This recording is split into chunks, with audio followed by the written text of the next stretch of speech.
When you are given a case of adhesive capsulitis, remember how you will give its diagnosis. You'll present your diagnosis as that my diagnosis is a case of adhesive capsulitis of the dominant or non-dominant side of this particular duration in this aged like a 50-year-old gentleman with his current disability of inability to do his activities of daily living. So tell the duration of the disease and tell the disability which it causes the patient. Usually the patients presenting complaints are both pain and stiffness. So in presenting complaints, if you have been told to present it as a long case, you tell the pain is for so much duration and stiffness is for a similar duration. You describe the pain like it started 3 months ago with an insidious onset. Describe the intensity of pain, the nature of the pain, and the radiation of the pain, if any. Remember two things. Radiation of pain in any shoulder pathology is usually up till the elbow. Any pain going distal to the elbow is usually coming not from the shoulder joint. It's coming proximal to the shoulder joint, maybe from the cervical spine or the plexus. Again, most of the shoulder pathologies present with a history of insidious onset pain. There's only one disease pathology which presents with a history of non-traumatic acute onset severe pain in shoulder. That presents like a bolt from the blue. A very severe pain patient presents with only 1-2 days of history. That is nothing but an acute calcific tendinitis. There's no other DD for that. If you take up that patient for ultrasound, you can see a fresh calcium deposit in the rotator cuff tendon. This disease entity is not diagnosed on X-ray, not on MRI or CT. This is just history and ultrasound examination on which you can diagnose this pathology. So coming back to your exam case of adhesive capsulitis, you describe the nature of the pain, describe its radiation, describe its aggravating and relieving factors. Usually the pain of adhesive capsulitis would be aggravated by any movement or any attempted movement of the shoulder and may subside partially with rest. Patient would usually complain of severe pain at night.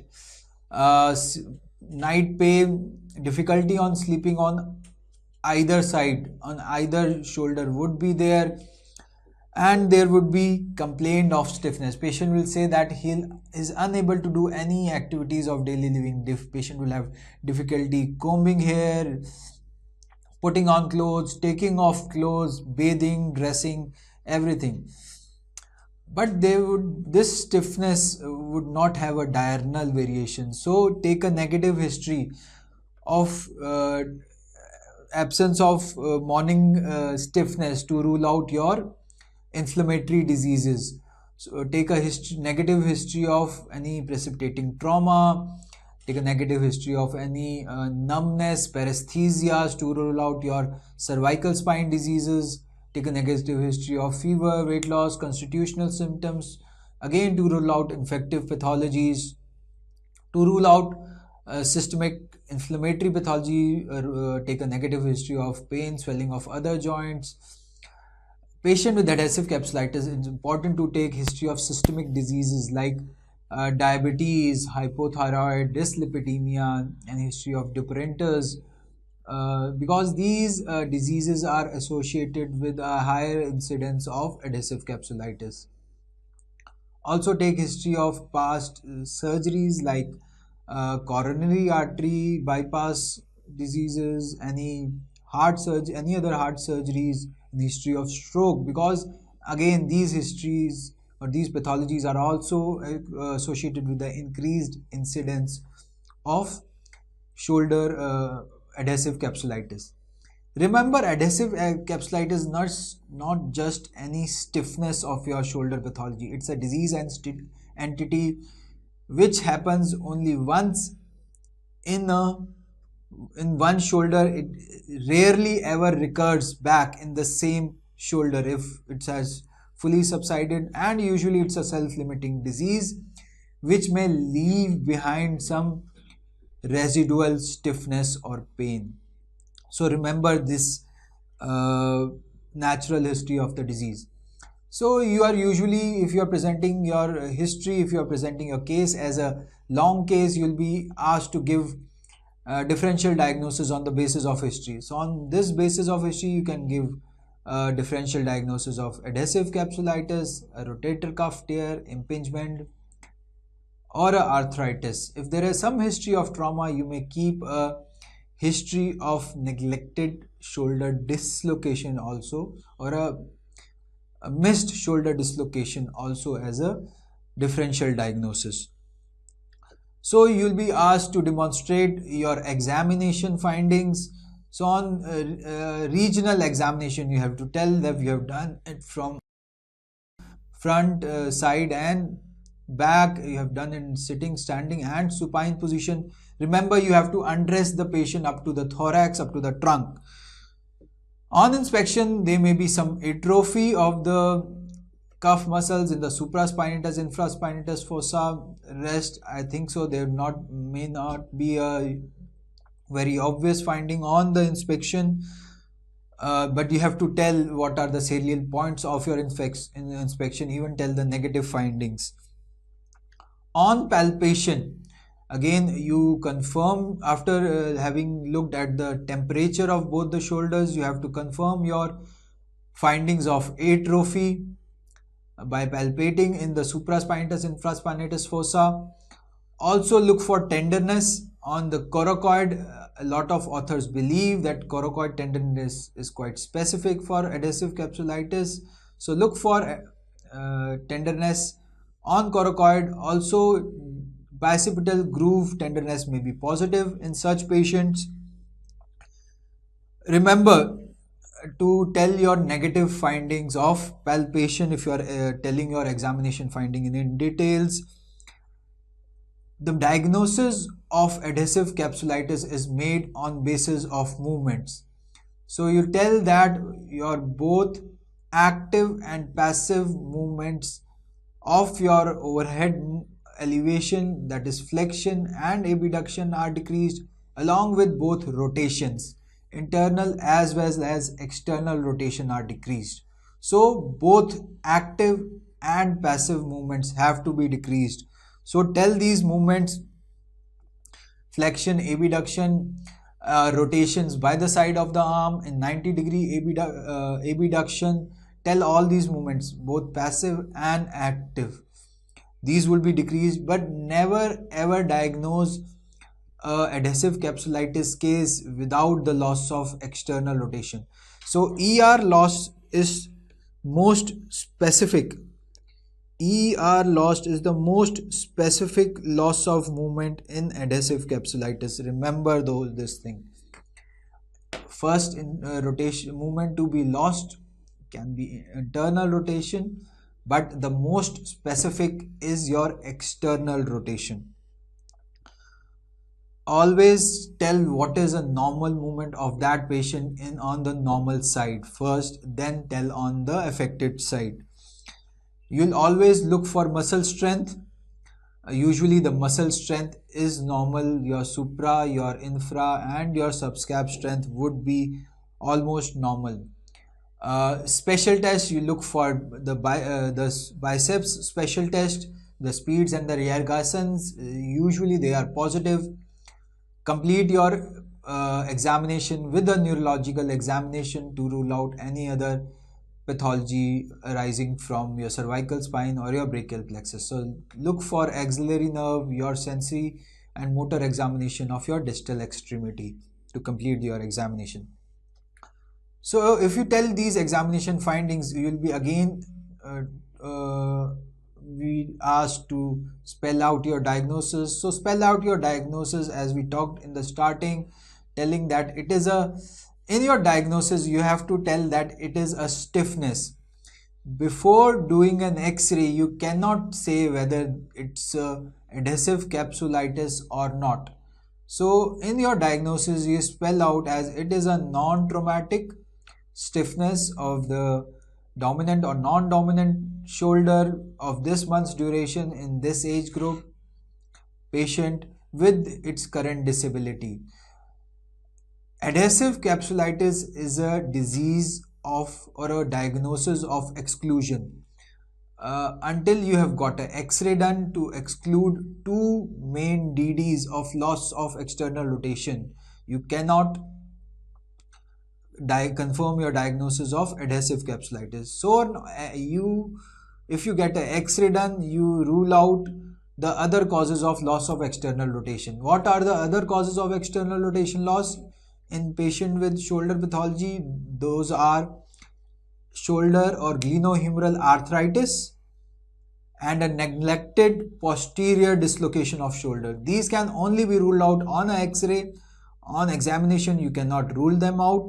So you say that we'll go with a differential diagnosis of A, B, C, D, and on a X-ray you rule out your B and C diagnosis. So what X-rays you will get asked for is at least 2 X-rays, AP and axillary view. Only on these X-rays you can rule out your differential diagnosis of arthritis and neglected posterior dislocation.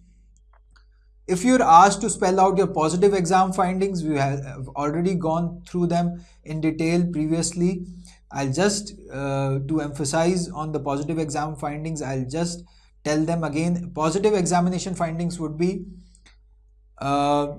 atrophy of your supraspinatus and infraspinatus fossa, positive tenderness on coracoid and biceps groove, and most important is your loss of both passive and active movements.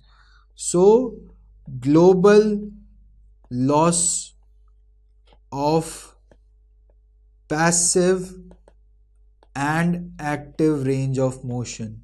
This is your most important finding in your examination. So you are asked to, if you are asked, how will you differentiate between a adhesive capsulitis and a rotator cuff tear? So again, it's easy.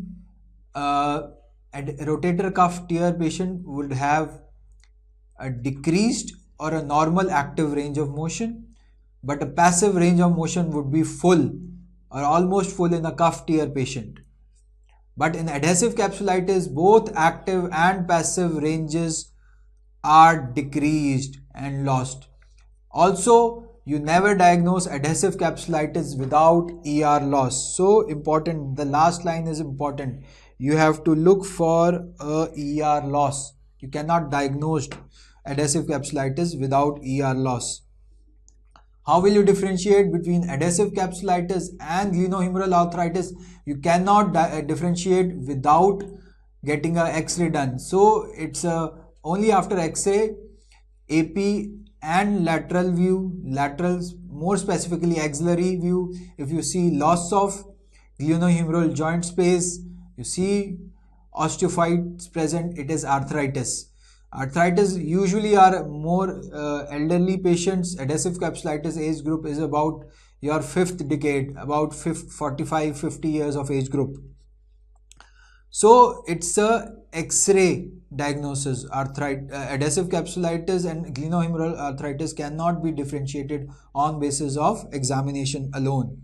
How will you, which we have gone through this question in previously also. So in which clinical conditions is ER loss seen? 3 clinical conditions: adhesive capsulitis, glenohumeral arthritis, neglected posterior dislocation of shoulder. Remember, after trauma, if there is a ER loss, trauma like a electric shock, seizures, or a road traffic accident. After a trauma, if there is ER loss or the patient presents with shoulder locked in internal rotation, there is no differential diagnosis. It's only one diagnosis, that is posterior dislocation, locked posterior dislocation of shoulder. And if you get an X-ray done, a lateral view, an axillary view done, you cannot miss a posterior dislocation of shoulder, which is missed more than 50% of percent times. So remember, locked in internal rotation after shoulder trauma, it's posterior dislocation of shoulder. Get an axillary view done and confirm the diagnosis. What investigations will you do to plan and your management? So first, to confirm your diagnosis, you need an X-ray to rule out your your differential diagnosis of adhesive capsulitis, that is arthritis. We can get an ultrasound done. Ultrasound is not usually required for diagnosis, but if there is a confusion with cuff tear with stiffness, then you can on ultrasound see a full thickness cuff tear or rule out a full thickness cuff tear. If you get an ultrasound done, you can see a thickened coracohumeral ligament. Coracohumeral ligament is where the main pathology is in adhesive capsulitis patient. So that area is thickened, there is fibrosis. So that is what you can see on an ultrasound. MRI is not required to make a diagnosis of adhesive capsulitis. Only what you need is a clinical exam and an X-ray. MRI, if done, will show rotator interval edema or thickened CHL, and it may also show decreased volume of your axillary pouch. So these are the MRI findings if we get it done in a adhesive capsulitis patients. You will be asked that how will you treat this patient? So first line of treatment of most of these patients is usually conservative. So how do you conservatively treat such patients? These patients have basically a stiffness, a contracture of the capsule.